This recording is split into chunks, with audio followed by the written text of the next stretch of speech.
All right.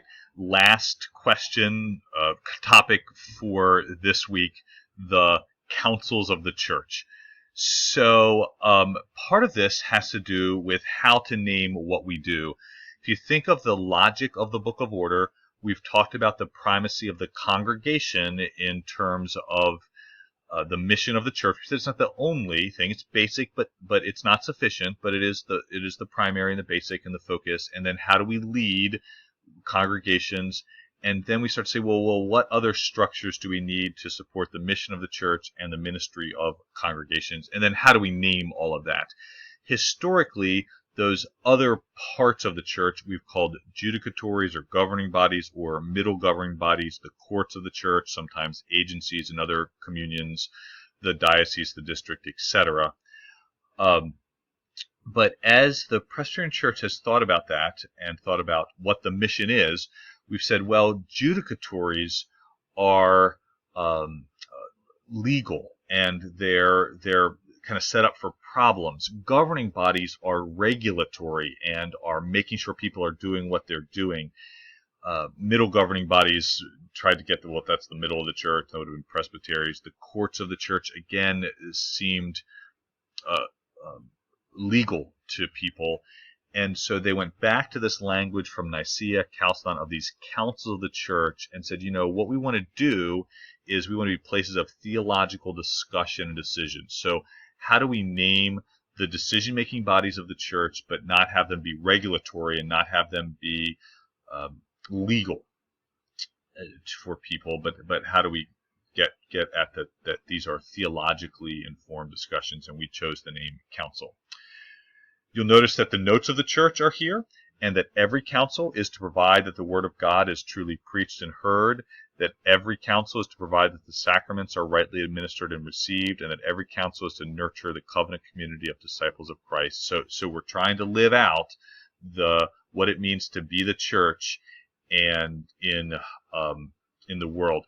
Now, just right here, I want to note one of the tensions of what I see as a tension in Presbyterian polity, which has been pointed out by the missional church movement. So we've named that the mission of the church is primary and that's what's going to drive us.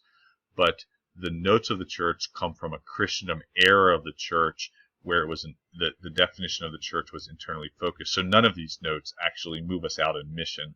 We hear the word, we have the sacraments, we nurture a community. And you'll notice that we've said at the end of that, we're going to give ourselves in service to God's mission. But really, I think that this is part of, the ongoing reformation of the church is to talk about how do these notes connect to the marks of the church and this apostolicity that's necessary for the church to be the church.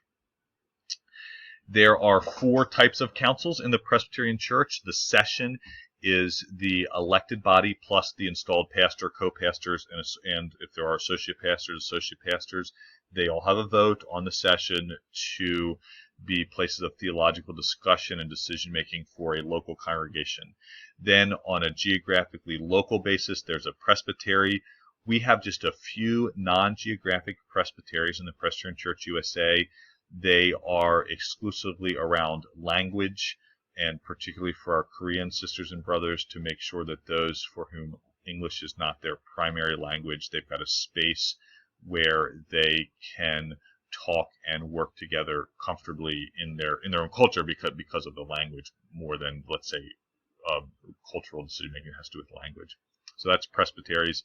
Synods are the next level up or out in terms of what it looks like to work together as the Presbyterian Church. And then in a national body, we have a General Assembly. Sessions need to meet quarterly, often meet monthly. Presbyteries often meet 5 or 6 times a year, although in some parts of the country where the geography is very large, Montana, Texas, sometimes presbyteries gather overnight and then they don't gather as often during the year. Synods gather periodically. Our General Assembly historically has gathered annually, and just about 15 years ago started to gather every other year, and so it happens not every year, but every other year. So you're aware there are other Reformed bodies in the world, like the World Reliance of Reformed Churches, to which the Presbyterian Church belongs, and there's other bodies like the World Council of Churches and the National Council of Churches, again, to which the Presbyterian Church USA belongs, in which we participate. Those aren't councils in our understanding of councils because they don't make decisions which are binding on us in the same way a General Assembly, a Synod, a Presbyterian session makes decisions that have particular impact for us. Every council has officers, has a moderator, has a clerk, city clerks, and can have other officers. The moderator of a session, always the pastor or co-pastors. Co-pastors would alternate. Associate pastors can be invited to moderate, but the installed pastor is the named moderator. Every council is to have a clerk. It's elected by that council. In the session, the person needs to be a ruling elder, but does not need to be actively part of the session right then. And there are congregations that have a clerk who is a clerk for 20 or 30 years because they're called and good at that particular work. Above the session at the Presbytery, Synod, and General Assembly level, the clerk is named the stated clerk and has responsibilities for the roles, for parliamentary procedure, and for supporting the work of that council. And then there can be other officers as are needed. Meetings of councils are to be open and closed with prayer. You'll notice that they are to be conducted in accordance with Robert's Rules of Order.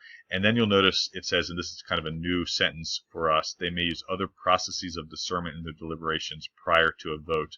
So there, I think you're starting to see the tension between the foundations, which say we're gonna act by majority vote, and some people then saying, well, there are times when the binary of a majority vote gets us into trouble.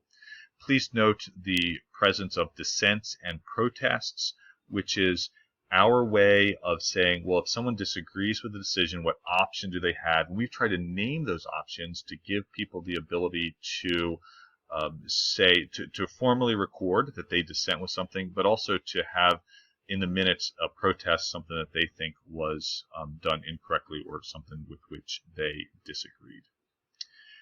All councils are to have a manual of administrative operations, a sexual misconduct prevention policy. It says sexual misconduct policy, but it's kind of how to deal with it and prevent it, not to do it. Well, often policies are what to do. And then a youth and child protection policy. Required in the Book of Order because of our commitment to those child and youth protection, sexual misconduct prevention, that those issues really matter in the church. The insertion of the Manual of Administrative Operations occurred when we altered the form of government and tried to take a lot of the detail out of it and have it really be more cultural, and let's put this strategy places where people can revise it and talk about it more freely. Please note that there's specific language around committees and commissions. Committees are groups that are sent to investigate and bring a recommendation back. Commissions can be given specific powers to act on behalf of the body. And this can happen at a session level when you could commission a group that can go receive members. You could commission a group to go make a hire, and then they make the decision, and the decision's made. They don't actually need to report back. At the presbytery level, it happens often with, like, let's say, an examination commission that's given the power to invite people into the presbytery, and then when they do it, it's done. Now, all those decisions are subject to review, and if someone disagrees with it, they've got the ability to bring it to the entire body. But it is a way to, I think, be efficient and to hand over power to people. The most powerful commission of a presbytery would be an administrative commission that's been given permission to assume original jurisdiction of a session and or dissolve a pastoral call. So sometimes in cases of lots of conflict, the presbytery will say to a group of people, we want you to go into a congregation, find out what's going to happen, and if the session's not able to do their job, then you can say, yeah, now we're the session, and you can say to the pastor, this pastorate is now over. And there's, of course, a tremendous amount of power in our communion because of what we do. Note that the commission of these committees and the composition of these committees and commissions is to be ruling elders and teaching elders. There used to be more specificity. Now it says as equal in number as possible. There's the ability to hire other staff, thinking about, well, who does what, how do we keep records, things like that. And I just want to note to you here, in most presbyteries, there's per capita funding and mission funding. Per capita is an assessment to each member of a congregation about how much it costs to do the administrative work of the higher councils. And the General Assembly and most synods have a per capita. The General Assembly certainly does. Most synods do. Most presbyteries do. And then that helps to fund the work of the synod, and the presbytery and the General Assembly. And then there's mission funding, which is the way that we do the mission of a presbytery, synod, General Assembly. Lots of presbyteries have what's called an executive presbyter, which is the person that they hire as the primary staff member to coordinate the work.